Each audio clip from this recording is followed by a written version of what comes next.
association ou votre entreprise? Ouais, donc c'est effectivement une association, ça s'appelle la Mission Locale.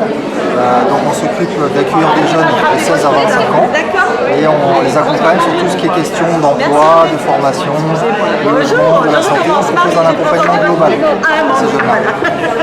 Et ce sont des jeunes donc, qui ont 16 à 25 ans et qui sont sortis du système scolaire. Qu'est-ce que c'est cet accompagnement exactement? Alors en fait c'est un accompagnement qui va se calquer en fonction de la demande du jeune. Donc le jeune va venir avec une demande en particulier, qui peut être une recherche d'emploi, une recherche de formation, voilà, dans différents domaines. Et en fonction de sa demande, on va essayer de lui proposer un accompagnement. Il y a certains jeunes qui vont avoir besoin d'un accompagnement relativement court, puisqu'ils vont être là de passage, ils auront besoin d'un petit coup de pouce, et donc l'accompagnement sera relativement court. Et puis on a des jeunes qui sont plus ou moins éloignés de leur projet professionnel, et pour lesquels ça va nécessiter plus de temps. Par rapport aux autres associations, ce qui veut dire aujourd'hui, votre différence? Alors nous c'est vraiment la spécificité, c'est de l'accompagnement global par rapport à tous les jeunes de 16 à 25 ans. Et aussi pourquoi on est là ce matin, c'est parce que dans l'accompagnement proposé, il y a aussi la possibilité pour le jeune d'être aidé sur un projet de création d'entreprise. Voilà, c'est pour ça qu'on est là aussi aujourd'hui. De création d'entreprise, c'est-à-dire que vous allez l'aider financièrement? Alors pas nécessairement financièrement, mais en tout cas on va essayer de mettre en place avec lui des étapes. Soit on va pouvoir y répondre directement, soit on va l'orienter vers les partenaires qui sont aussi présents aujourd'hui, tels que la BGE, Initiative Côte d'Azur ou Politique Planète, pour pouvoir l'orienter vers le bon interlocuteur. Et après, en fonction des rendez-vous qu'il aura avec les partenaires extérieurs, il pourra revenir à la mission locale, faire un point sur sa situation, et nous on continue à avancer avec lui, d'où le terme d'accompagnement global. Vous accompagnez les jeunes à avancer, leurs différences, tout ça. C'est ça. Et du coup, parlant de différences, est-ce que, par exemple, les femmes, vous avez un projet particulier pour elles, vous accompagnez?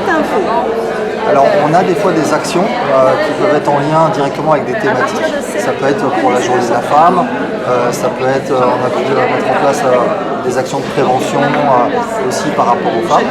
Donc ça peut être, même si on accueille tous les publics, de temps en temps on met en place des focus sur certaines difficultés, problématiques, certains axes d'amélioration qui peut concerner aussi effectivement les jeunes femmes. D'accord. Et parmi vos projets, quel a été celui qui vous a le plus marqué dans un nouveau projet? Alors moi récemment j'ai pu participer à un projet dont j'étais effectivement à l'origine avec d'autres collègues. On a mis en place, pour rester dans les thématiques d'aujourd'hui, le concours du jeune créateur. Donc en fait on a repéré des jeunes qui étaient inscrits à la mission locale qui avaient un projet de création d'entreprise. Et il y avait un double enjeu. Le premier enjeu c'était de permettre justement aux jeunes d'avancer dans son projet de création d'entreprise. Il y avait aussi dans le projet initial la possibilité aussi de conseiller d'avancer en termes de professionnalisation sur leur connaissance de tout ce qui est outils de création d'entreprise.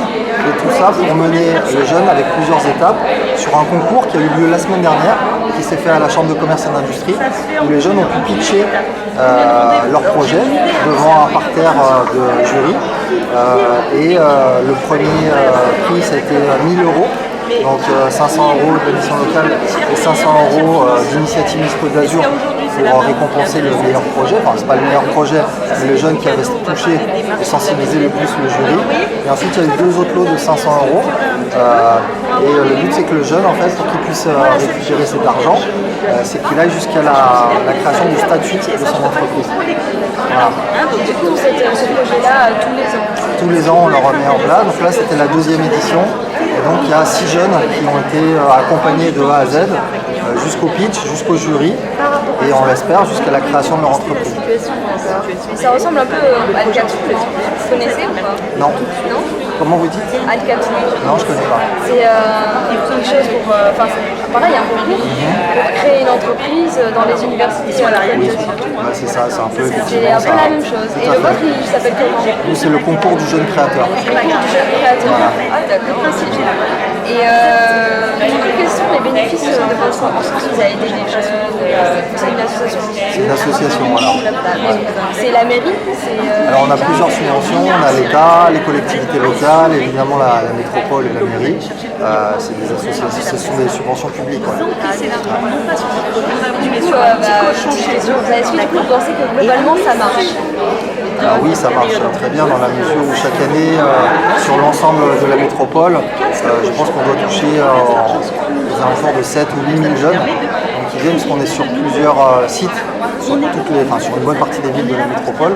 Donc on a des antennes qui sont situées dans les principales villes ou des fois dans les quartiers. Et donc oui, ça touche beaucoup de jeunes, donc ça marche évidemment. Et comment vous arrivez à vous faire connaître, c'est-à-dire qu'aujourd'hui on voit qu'il y a beaucoup d'associations et de dispositifs comme ça, mais comment, c'est quoi votre moyen de capacité à accéder? On est de plus en plus sur les réseaux sociaux.